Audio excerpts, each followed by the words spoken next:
In the heart of the wealthiest nation on Earth, where skyscrapers pierce the sky and billionaires race to outer space, a silent crisis unfolds every day in plain sight. The homelessness crisis in America has reached an unbearable magnitude, with tens of thousands of people forced to live in tents, cardboard boxes, and makeshift shelters on city sidewalks, under overpasses, and in public parks. It's a reality that contradicts the image of prosperity America often projects. This is not just a story of poverty. It is a story of systemic failure, rising inequality, and the neglect of a deeply vulnerable population. Across cities like Los Angeles, San Francisco, New York City, Seattle, and Portland, entire tent communities have become grim symbols of a country that has failed to provide the most basic human necessity: shelter. Rows of tents line sidewalks, turning bustling urban areas into encampments of desperation. These are not temporary setups. Many of these tent cities have existed for months, even years. They've become semi-permanent, with their own rules, hierarchies, and codes of survival. Residents live without running water, sanitation, heating, or safety. Many endure extreme weather, the threat of violence, and constant anxiety over being swept away by city cleanups or police raids. One might wonder, how did it get to this point? How does a country with trillion-dollar corporations and an ever-expanding economy fail to house its own people? The answers lie in a complex mix of economic pressures, policy failures, mental health crises, addiction, and skyrocketing housing costs. Over the past few decades, the cost of housing in major American cities has outpaced wage growth by such a wide margin that even working full-time is no longer a guarantee of stability. People with jobs, sometimes even multiple jobs, find themselves unable to afford rent. Many fall behind, get evicted, and end up on the street, where the cycle of poverty becomes harder to escape. Once a person ends up homeless, especially in tent encampments, the road back is steep and unforgiving. Without an address, applying for jobs or government assistance becomes a logistical nightmare. Hygiene becomes difficult, leading to health problems that spiral out of control. Mental health often deteriorates under constant stress, isolation, and sleep deprivation. Many turn to substances, not always out of addiction, but as a coping mechanism to dull the pain and hopelessness of their situation. This, in turn, further stigmatizes them in the eyes of the public and authorities, leading to a vicious cycle of judgment and neglect. City governments, often under pressure from residents and businesses, have responded with mixed approaches. Some have tried to offer support, temporary shelters, food, mobile clinics, but these are often underfunded, understaffed, and not accessible to all.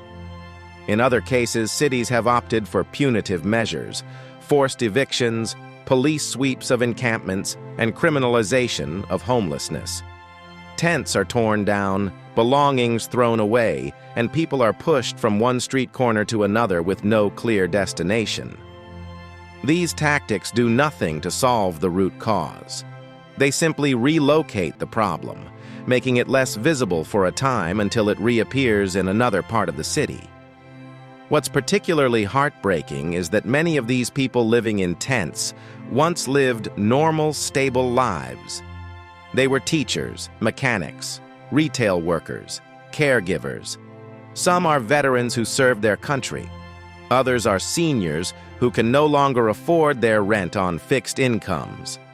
Many are families with children, trying to hold on to any sense of normalcy while sleeping in cars or tents. And while mental illness and addiction do play a role in some cases, they are symptoms of a larger systemic failure, not the cause of it. Even without those issues, people are falling through the cracks in alarming numbers. Federal and state housing programs have been gutted over the years, and affordable housing construction has lagged far behind demand. Developers focus on luxury condos and upscale apartments that maximize profit, while public housing projects are neglected or demolished. Section 8. Vouchers, intended to help low-income people afford rent, have long waiting lists, sometimes years long. Emergency shelters are often full, and even when available, they come with restrictions, curfews, or conditions that make them unworkable for many. For example, some shelters don't allow pets, couples, or people with certain behavioral issues, forcing them to remain outside. Then there's the issue of zoning laws, which make it difficult to build affordable housing in many neighborhoods. NIMBYism, short for not in my backyard, is rampant. Even in liberal cities that claim to care about equity and justice, residents often oppose new shelters or low-income housing developments near their homes, citing concerns about property values or safety. This hypocrisy keeps homelessness visible and unsolved. Public attitudes toward the homeless are often marked by ignorance and disdain. Many people assume those living in tents are lazy, dangerous, or undeserving of help. But homelessness is not a choice. It is a result of lost jobs, medical bills, abusive relationships, or simply a lack of support during a crisis.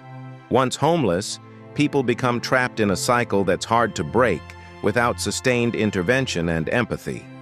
The lack of understanding and compassion from society only deepens the isolation and trauma that homeless people face every day. The COVID-19 pandemic intensified the crisis dramatically. Jobs vanished, evictions rose, and emergency aid was often delayed or mismanaged.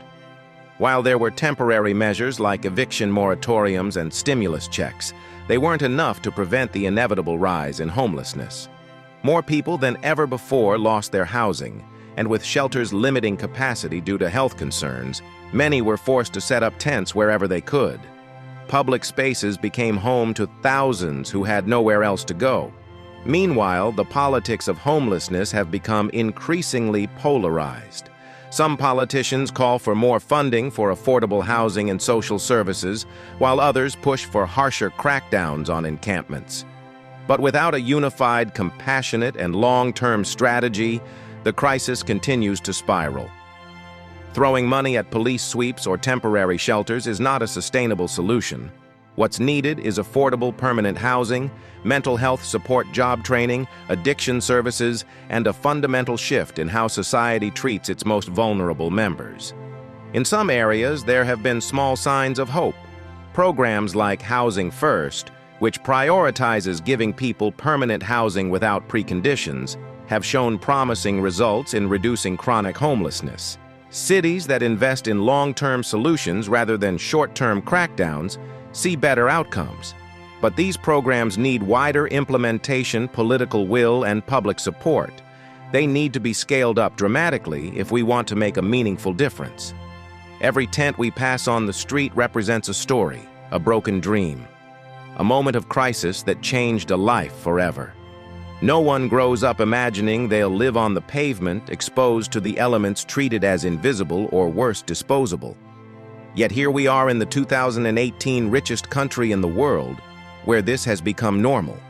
That normalization is perhaps the most dangerous part of all, because the more we get used to it, the less urgency we feel to change it.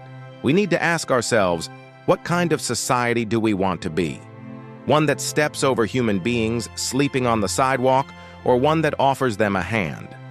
Do we measure success by GDP and stock prices, or by how we treat the most vulnerable among us? If a nation's greatness is judged by how it treats its weakest, then America has a long way to go. The time for Band-Aid solutions is over. This crisis won't fix itself. It demands bold, compassionate, and sustained action. That means building affordable housing, reforming zoning laws, funding mental health care, addressing addiction with treatment instead of punishment, and most importantly, changing how we view homelessness. These people are not nuisances or statistics. They are fellow citizens, each with a name, a story, and a right to dignity. Until we face this truth head-on, until we decide that no one in America should be forced to live in a tent on the street, the crisis will continue to grow. And with it, so too will the moral stain on a nation that has more than enough to help, but far too little will to act.